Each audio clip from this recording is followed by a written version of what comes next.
नमस्कार, आप देख रहे हैं IBC 24। मैं हूं आपके साथ राहुल सिन्हा। हमारे स्पेशल इलेक्शन बुलेटिन सरकार में आपका स्वागत है। और बुलेटिन में सबसे पहले आपको बता दें एमपी की क्या बड़ी बातें रही आज चुनाव को लेकर। तो एमपी में बीजेपी को प्रचंड बहुमत मिला है और बीजेपी को 164 सीटें यहां मिली है और कांग्रेस को 65 और अन्य को एक सीट। बुधनी को एक सीट सीएम शिवराज 1 लाख से भी ज्यादा वोटों से जीते हैं। दतिया से गृह मंत्री नरोत्तम मिश्रा आ रहे हैं। कमलनाथ ने बीजेपी को बधाई दी, कहा जनता का फैसला स्वीकार है।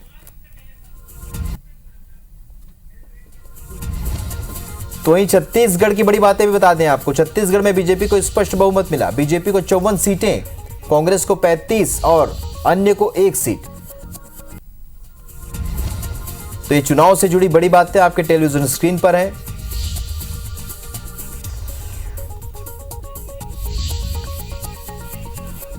चुनाव प्रबंधन में भाजपा की रणनीति का कोई तोड़ नहीं है। चुनावी बिसात पर पिछली बार छत्तीसगढ़ में 15 सीटों पर सिमटी भाजपा ने इस बार ऐसा दांव चला जिसके आगे कांग्रेस के तमाम दावे और समीकरण धरे के धरे रह गए। महज चंद महीनों में ही हवा का रुख बदल गया और भाजपा की जीत की बयार बहने लगी। छत्तीसगढ़ में चुनाव से चंद महीने पहले तक कांग्रेस के पक्ष में एक तरफा माहौल था, लेकिन भाजपा के दिग्गजों ने पंजे से जीत को खींचकर एक बार फिर कमल खिला दिया। छत्तीसगढ़ में भाजपा की जीत की पटकथा चुनाव से करीब 1.5 साल पहले लिखी जाने लगी थी। पार्टी हाईकमान ने छत्तीसगढ़ में ओबीसी वोट बैंक की अहमियत को देखते हुए सबसे पहले बिलासपुर सांसद अरुण साव को प्रदेश अध्यक्ष बनाया। इसके बाद ओबीसी के ही नारायण चंदेल को नेता प्रतिपक्ष की जिम्मेदारी सौंपी गई। इसके महीने भर के अंदर प्रदेश प्रभारी के तौर पर पार्टी के बड़े रणनीतिकार ओम माथुर ने कमान संभाली। भाजपा ने इस बार बिल्कुल नया दांव खेलते हुए चुनाव के ऐलान से 4 महीने पहले ही 21 सीटों पर उम्मीदवार उतार दिए। ये वो सीटें थी जिन पर भाजपा हारती आई थी। इसके पीछे मंशा यही थी कि इन सीटों पर उम्मीदवारों को चुनावी तैयारी का भरपूर मौका मिल जाएगा और हुआ भी यही। इन 21 सीटों में से 10 सीटों पर भाजपा ने जीत हासिल की है। वहीं इस बार भाजपा ने भीतर घात की आशंका को खारिज करने के लिए उन दिग्गजों को भी चुनावी मैदान में मौका दिया जो पिछला चुनाव हार चुके थे। इसके बाद पीएम मोदी ने 6 और केंद्रीय गृह मंत्री अमित शाह ने ताबड़तोड़ 10 चुनावी सभाएं कर जनता को डबल इंजन वाले विकास की गारंटी दी। अपने चुनाव अभियान के दौरान भाजपा लगातार भ्रष्टाचार और अपराध का मुद्दा भी पुरजोर तरीके से उठाती रही, जिससे जनता का ध्यान असल मुद्दों की ओर गया। ऑनलाइन सट्टेबाजी ऐप महादेव को लेकर भी एक बड़ा वर्ग खासा नाराज था। इसके साथ ही युवाओं के लिए किए गए वादों ने भाजपा की जीत की राह आसान कर दी। आखिर के चंद महीनों में भाजपा ने किसानों का मुद्दा भी कांग्रेस से छीन लिया। संकल्प पत्र में 3100 की दर से प्रति एकड़ 21 क्विंटल धान खरीदी, 2 साल के बोनस का एक मुश्त भुगतान और भूमिहीन कृषि मजदूरों को 10,000 रुपए सालाना के वादे ने किसानों का भरोसा जीत लिया। वहीं गरीब महिलाओं को 500 रुपए में गैस सिलेंडर और महतारी वंदन योजना के तहत महिलाओं को 12,000 रुपए सालाना देने के वादे के साथ भाजपा ने फॉर्म भी भरवाना शुरू किया, जिसका नतीजा प्रचंड जीत के तौर पर सामने आया। पूरे चुनाव के दौरान सह प्रभारी मनसुख मांडविया और वॉर रूम के तमाम नेताओं ने जमीन से लेकर सोशल मीडिया तक ऐसी रणनीतिक पारी खेली जिससे कांग्रेस चारों खाने चित्त हो गई। Bureau report IBC 24। Madhya Pradesh में भाजपा ने सारी अटकलों को खारिज करते हुए सत्ता में जोरदार वापसी कर ली। भाजपा ने 164 सीटों पर एक तरफा जीत हासिल करते हुए कांग्रेस का सुपड़ा साफ कर दिया। कांग्रेस के हिस्से में केवल 65 सीटें आई। भाजपा को मिले इस जीत के क्या फैक्टर रहे, आइए देखते हैं ये रिपोर्ट।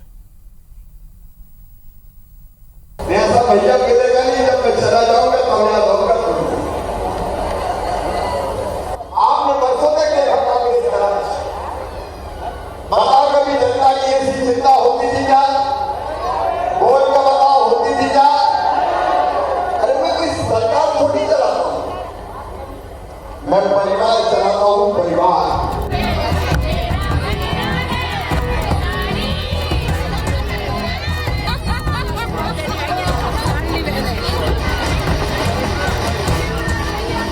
और लाडली बहनों ने अपने भैया शिवराज का मान रखते हुए उनकी सत्ता में वापसी की राह आसान कर दी।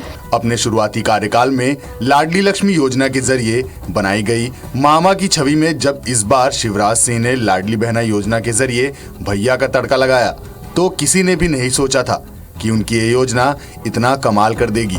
चुनाव के पहले तक भाजपा सरकार की विदाई तय मानी जा रही थी, लेकिन मतदान केंद्रों पर लगी महिलाओं की लंबी लंबी लाइनें इस बात का संकेत दे रही थीं कि लाडली बहना योजना अपना काम कर गई है। भाजपा ने भले ये चुनाव शिवराज सिंह चौहान के चेहरे के बिना लड़ा था, लेकिन नतीजे बताते हैं कि महिलाओं ने शिवराज के चेहरे को सामने रखकर ईवीएम का बटन दबाया था। शिवराज ने खुद को सीएम का चेहरा नहीं बनाए जाने के बावजूद 165 तूफानी सभाएं करके परिश्रम की पराकाष्ठा पार कर दी। हालांकि कांग्रेस की इस बारे में उसकी अपनी अलग दलील है।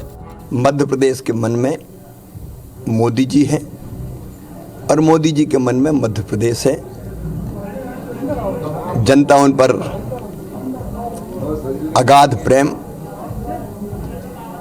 और श्रद्धा रखती है। ये उनके नेतृत्व की विजय है। अमित भाई ने जो रणनीति बनाई ये उसका परिणाम है। नड्डा जी का हमें मार्गदर्शन मिला। मैं केंद्र को प्रणाम करता हूं। फिर हमने पूरे चुनाव को पूरी ताकत से सामूहिक नेतृत्व में लड़ा। मध्य प्रदेश के मतदाताओं का फैसला स्वीकार करते हैं। आज विरोधी दल के नाते और आगे भी जो हमारा कर्तव्य है, हम उस कर्तव्य पर डटे रहेंगे। मैं कहता था मैं मध्य प्रदेश के मतदाताओं पर विश्वास करता हूँ, आज भी मैं विश्वास करता हूँ और मुझे ये उम्मीद है कि ये विश्वास जो मध्य प्रदेश के मतदाताओं ने भारतीय जनता पार्टी पर रखा है उनके साथ विश्वासघात नहीं होगा। दरअसल शिवराज सिंह को चेहरा नहीं बनाए जाने के पीछे भाजपा की अपनी मजबूरी थी। भाजपा आलाकमान को 18 साल की एंटी इनकम्बेंसी का डर सता रहा था। यही वजह रही कि भाजपा ने प्रधानमंत्री मोदी को आगे रखकर एमपी में मन में मोदी स्लोगन के साथ चुनाव लड़ा। भाजपा इस चुनाव को हर हाल में जीतना चाहती थी और कोई खतरा मोल नहीं लेना चाहती थी। इसलिए उसने 3 केंद्रीय मंत्रियों नरेंद्र सिंह तोमर, प्रहलाद सिंह पटेल और फग्गन सिंह कुलस्ते समेत 7 सांसदों को चुनाव मैदान में उतार दिया था। इनमें से अमूमन सभी की जीत ये बताती है कि भाजपा का दांव काम कर गया। इसके अलावा भाजपा ने एक बड़ा रणनीतिक दांव चलते हुए चुनाव से पहले ही 39 सीटों पर उम्मीदवार घोषित कर दिए थे ताकि इन सीटों पर प्रचार का पर्याप्त समय मिल सके। ये वही सीटें थीं जहां भाजपा को पिछले कई चुनाव से जीत नहीं मिली थी। भाजपा की ये चाल भी कमाल कर गई। उधर कांग्रेस अपनी हार के कुछ और ही कारण तलाश रही है। भाजपा की जीत में उसके टाइम टेस्टेड मुद्दे हिंदुत्व ने भी अपनी अहम भूमिका निभाई है। चुनाव के दौरान इंडिया अलायंस के घटक दल डीएमके के नेताओं की ओर से की गई सनातन विरोधी टिप्पणी ने भाजपा को ध्रुवीकरण का मनचाहा मुद्दा थमा दिया था। वहीं अयोध्या में बन रहे राम मंदिर को भी भाजपा ने चुनाव प्रचार में अपने मन माफिक इस्तेमाल करके अपनी प्रचंड जीत की राह आसान बना दी। Election desk IBC 24। Madhya Pradesh में भाजपा को प्रचंड बहुमत मिला। भाजपा की शानदार जीत के शिल्पकार पार्टी के दिग्गज रणनीतिकार रहे। भाजपा के दिग्गज नेताओं ने मध्य प्रदेश की जनता का मूड भांपा और ऐसी रणनीति बनाई जो बड़ी जीत का आधार बनी। इसमें सबसे पहला नंबर आता है प्रधानमंत्री नरेंद्र मोदी का। पीएम मोदी ने मध्य प्रदेश में 15 चुनावी सभाएं और रोड शो कर अपनी गारंटी दी और इसके साथ ही पार्टी के राष्ट्रीय अध्यक्ष जेपी नड्डा ने भी जीत का मार्ग प्रशस्त किया। केंद्रीय गृह मंत्री अमित शाह ने मध्य प्रदेश में धुआंधार 27 चुनावी सभाओं को संबोधित किया और वॉर रूम में लगातार नेताओं को चार्ज करते रहे। दूसरे छोर से केंद्रीय मंत्री और प्रदेश प्रभारी भूपेंद्र यादव ने कमान संभाले रखी। केंद्रीय मंत्री अश्विनी वैष्णव ने भी बूथ लेवल तक कार्यकर्ताओं का मार्गदर्शन किया। इसके अलावा राष्ट्रीय सह संगठन मंत्री शिव प्रकाश ने चुनाव की हर बारीक रणनीति को तैयार करने में अहम भूमिका निभाई।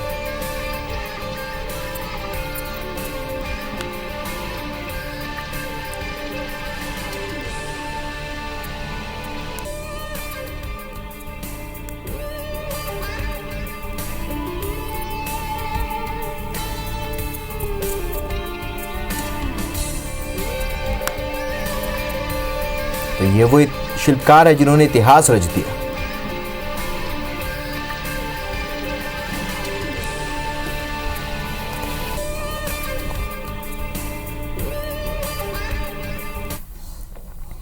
मध्य प्रदेश में इस बार बीजेपी की जीत प्रचंड बहुमत से हुई है। मध्य प्रदेश में बीजेपी की जीत यानी सत्ता के 7 चेहरों की हम बात करेंगे और इसमें पहला चेहरा रहा प्रधानमंत्री नरेंद्र मोदी।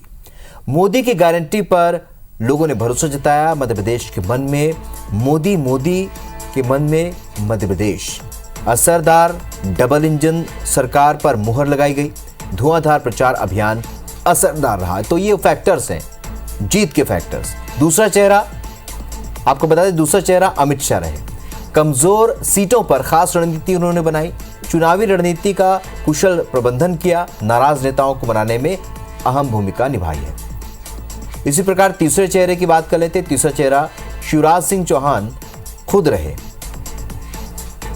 तो लाडली बहनों के दिल में जगह बनाई। महिला हित की योजनाओं के साथ विशेष अभियान चलाया। ताबड़तोड़ प्रचार अभियान से ज्यादा सीटों तक पहुंच बनाई। तो लाडली बहना योजना शिवराज सिंह चौहान की एक महत्वपूर्ण योजना रही जिसने अहम भूमिका निभाई। तो वहीं चौथा चेहरा ज्योतिरादित्य सिंधिया का रहा। धुआंधार प्रचार अभियान का फायदा मिला। पार्टी हित को सर्वोपरि रखा। गुटबाजी को रोड़ा बनने नहीं दिया।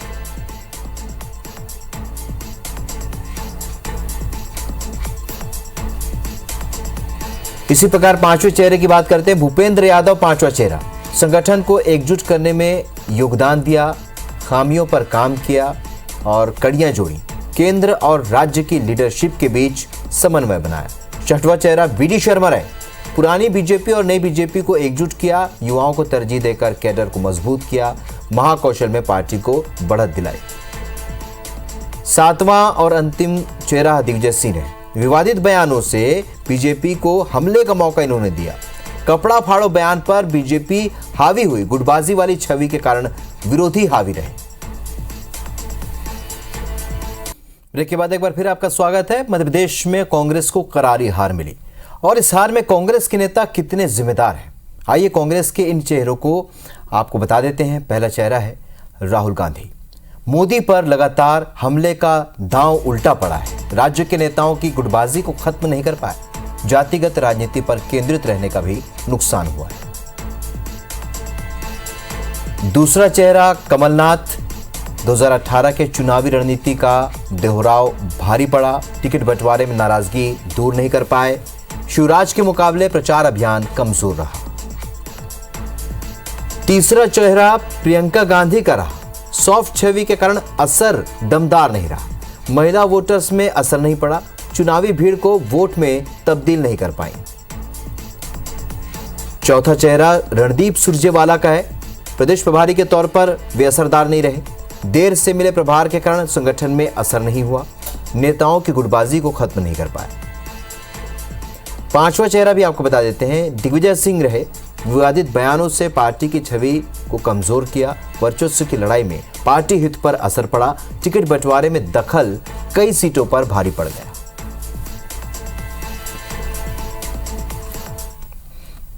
तो देश के दिल मध्य प्रदेश में एक बार फिर कमल खिल गया है। विधानसभा चुनाव में बीजेपी ने प्रचंड बहुमत से जीत दर्ज की। सीटों का आंकड़ा 160 के पार है। वहीं कांग्रेस को करारी हार झेलनी पड़ी है। 2023 में बीजेपी की जीत और कांग्रेस की हार के क्या प्रमुख कारण रहे, देखते हैं इस रिपोर्ट में।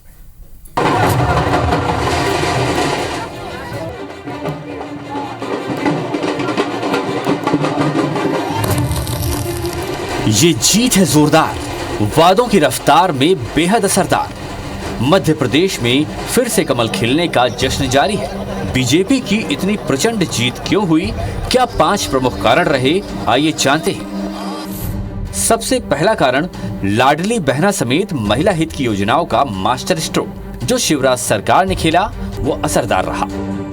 दूसरा कारण सटीक चुनाव प्रबंधन और मोदी शाह का आक्रामक प्रचार, इससे भी माहौल बना और जीत में मदद मिली। तीसरा कारण सीएम शिवराज की अथक मेहनत, यानी उनकी धुआंधार सभाएं भी असरदार रहीं। बीजेपी की जीत का चौथा प्रमुख कारण है टिकट वितरण में सूझबूझ का फायदा, यानी टिकट बंटवारे में सही उम्मीदवार पर दांव लगाया गया और जो वोट खींचने में कामयाब रहे। जीत का पांचवा कारण है हिंदुत्व, सनातन और राम मंदिर का क्लियर एजेंडा, जिसने बीजेपी के परंपरागत वोट बैंक को मजबूत किया और खिसकने नहीं दिया। अब उन 5 प्रमुख कारणों को जान लेते हैं जिनके कारण कांग्रेस को बुरी तरह से हार झेलनी पड़ी है। कांग्रेस की हार का पहला कारण है टिकट वितरण में शीर्ष नेताओं में वर्चस्व की लड़ाई। इसकी वजह से नाराजगी बढ़ी और सही उम्मीदवार पर दांव नहीं लगा। हार का दूसरा कारण जातिवाद की राजनीति का दांव उल्टा पड़ गया, यानी कांग्रेस का जातिवाद पर जोर देना नुकसानदेह रहा। तीसरे कारण की बात करें तो राहुल प्रियंका के अलावा किसी बड़े चेहरे का न होना, जिसके चलते प्रचार अभियान बीजेपी के मुकाबले कमजोर रहा। हार का चौथा कारण रहा कमलनाथ का वन मैन शो, यानी प्रदेश के दूसरे दिग्गज कांग्रेस नेता उतने असरदार नहीं रहे। और 5वां प्रमुख कारण है सिंधिया का प्रभाव और साथ नहीं मिला, यानी 2018 में सिंधिया के साथ का जो फायदा मिला था वो इस बार उल्टा बीजेपी के साथ था, तो नुकसान बड़ा हो गया। तो ये बड़े कारण रहे जिनकी वजह से कांग्रेस इस बार चारों खाने चित हो गई। Election desk, IBC 24। तो इस बुलेटिन में फिलहाल इतना है, लेकिन ताज़ा अपडेट के लिए आप बने रहिए IBC 24 के साथ। नमस्कार।